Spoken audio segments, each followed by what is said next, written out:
আসসালামু আলাইকুম viewers, home কুকিংয়ে সবাইকে স্বাগতম। আজকে আমি রান্না করেছি আম দিয়ে বাটা মাছের ঝোল। তো আমি কিভাবে আম দিয়ে বাটা মাছের ঝোলটা রান্না করেছি সেটাই তোমাদেরকে এই ভিডিওতে দেখাবো।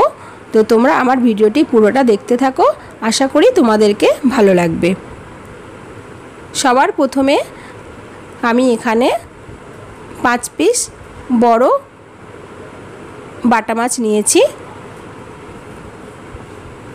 এরপর আমি 1 চামচ নুন দিয়ে দিচ্ছি আর 1 চামচ হলুদ দিয়ে আমি হাত দিয়ে ভালোভাবে মাছগুলো মেখে নেব। এভাবে প্রত্যেকটা মাছ এক এক করে আমি হাত দিয়ে ভালো করে মেখে নিচ্ছি, যাতে নুন হলুদটা ভালোভাবে মাছের ভিতরে চলে যায়। এরপর গ্যাস অন করে একটা বড় কড়াই নিয়েছি, নিয়ে ওর মধ্যে সর্ষের তেল দিয়ে দিচ্ছি 100 গ্রামের মতন। তেলটা গরম হলে আমি এক এক করে ওর মধ্যে মাছগুলো দিয়ে দেব।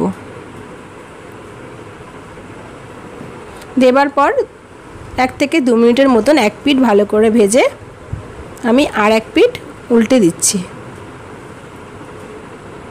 এইভাবে আমি সবগুলো মাছ উল্টে দিয়ে আর এক পিঠ ভালো করে ভেজে নিচ্ছি।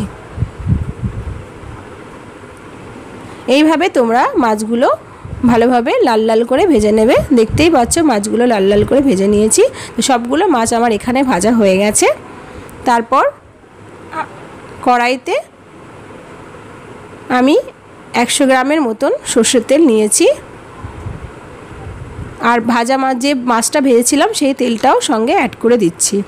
এরপর তেলটা একটু গরম হলে ওর মধ্যে আমি আলুগুলো ভেজে নিচ্ছি।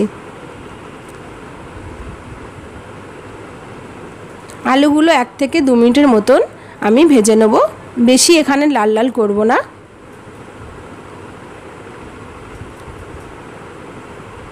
এরপর আমি আর 1 মিনিটের মতন ঢাকনাটা ঢেকে দেবো, যাতে আলুটা একটু সিদ্ধ হয়ে যায়। ঢাকনাটা 1 মিনিট পর ঢাকনাটা খুলে আলুটা একটু ভালো করে নেড়েচেড়ে নিয়ে ভেজে নেব।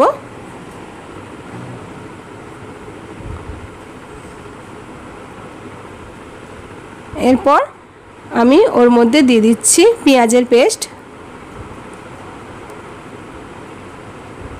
পেঁয়াজের পেস্ট দেওয়ার পর 1 মিনিট মতন পেঁয়াজের পেস্টটা আমি একটু ভাজা ভাজা করে নেব।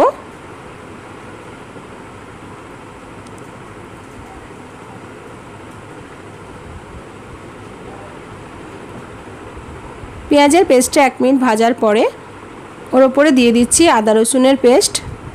আমি এখানে আদাটা খুব কম নিয়েছি, রসুনটা একটু বেশি ব্যবহার করেছি।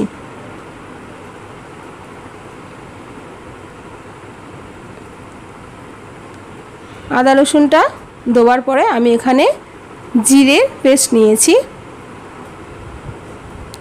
জিরেটা একটু ভেজে আমি মিক্সারে পেস্ট করে নিয়েছি। এরপর সবগুলো মশলা আমি 1 থেকে 2 মিনিটের মতন ভালো করে ভেজে নেব, যাতে এর থেকে কাঁচা গন্ধটা বেরিয়ে যায়।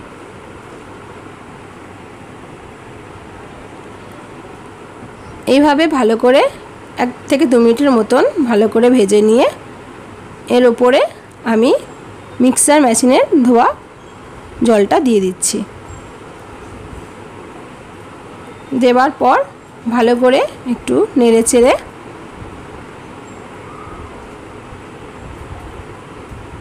উপরে আমি 2 চামচের মতন হলুদ গুঁড়ো দিয়ে দিচ্ছি।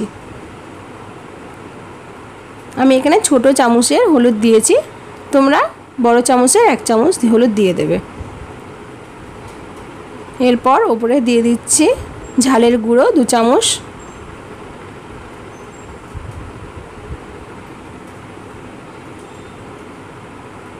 এক চামচ নুন দিয়ে দিচ্ছি। দিয়ে সবগুলো ভালোভাবে এবার আমি মিশিয়ে নেব। ভালো করে নেড়েচেড়ে আমি এগুলো মিশিয়ে নিচ্ছি। নিয়ে আমি 5 মিনিটের মতন ঢাকনাটা ঢেকে দেবো। 5 মিনিট পর আবার চলে আসলাম। ঢাকনাটা খুলে আমি এবারে ভালো করে আরও 2 থেকে 3 মিনিটের মতন গ্যাসের ফ্লেমটা মিডিয়াম রেখে ভালো করে মশলাটা কষিয়ে নেব যতক্ষণ না মশলা থেকে তেলটা ছেড়ে দিচ্ছে। তো এইভাবে আমি মশলাটা কষতেই থাকবো।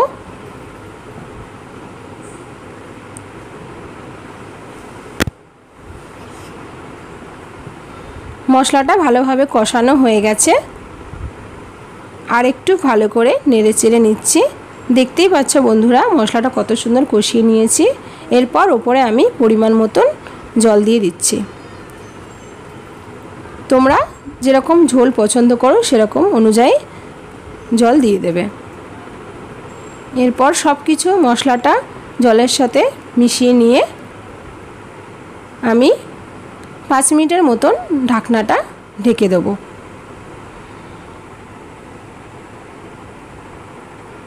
5 মিনিট পরে ঢাকনাটা খুলে যখন জলটা ভালো করে ফুটে যাবে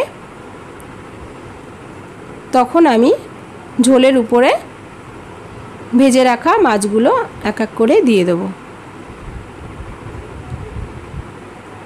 দিয়ে একটু চামচের সাহায্যে একটু নেড়েচেড়ে আমি এই ঝোলের ওপরে কেটে রাখা আমগুলো দিয়ে দেবো। এখানে আমি একটা বড় সাইজের আম 4 ভাগ করে কেটে নিয়েছি। নিয়ে আমি সব আমগুলো এরপর ঝোলের ওপর আমি দিয়ে দেবো। আমি এখানে আমগুলো লাস্টে ব্যবহার করছি। তোমরা যদি টক কম খাও তো একটু কম পরিমাণে আমটা ব্যবহার করবে। এরপর আমি আরও 10 মিনিট জন্য ঢেকে দিয়ে রান্নাটা করে নেব। 10 মিনিট পর ঢাকনাটা খুলে দেখতেই পাচ্ছ বন্ধুরা আমার রান্নাটা প্রায় হয়ে গেছে। সামান্য একটু ঝোল আর বাকি আছে। তো আমি ঝোলটা একটু চেখে দেখছি, আমার নুনের পরিমাণটা একটু কম ছিল, দিয়ে আমি একটু নুন দিয়ে দিচ্ছি। তোমরা তোমাদের স্বাদ অনুযায়ী নুনটা ব্যবহার করবে। এরপর আর একটু নুনটা ভালো করে নেড়েচেড়ে দিয়ে আরও 5 মিনিট মতন ঢাকনাটা ঢেকে দিয়ে আমি রান্নাটা করে নেব। 5 মিনিট পর আবার ফিরে আসলাম, এসে তোমাদেরকে দেখাচ্ছি রান্নাটা কেমন হয়েছে। তো দেখতেই পাচ্ছ বন্ধুরা এখানে আমি বাটা মাছে যেহেতু ঝোল করেছি আম দিয়ে, তাই জন্য একটু ঝোল ঝোল রেখেছি। তোমাদেরকে আমগুলো আমি তুলে দেখাচ্ছি চামচের সাহায্যে। তো দেখতেই পাচ্ছ আমগুলো কত সুন্দর একদম মাখনের মতন হয়ে গেছে, খেতেও খুব অসাধারণ লাগবে। তো আমার রান্নাটা হয়ে গেছে। এরপর আমি এটা ঢেকে দেবো। তো যদি আমার রান্নাটা ভালো লাগে আমার চ্যানেলটিকে একটি লাইক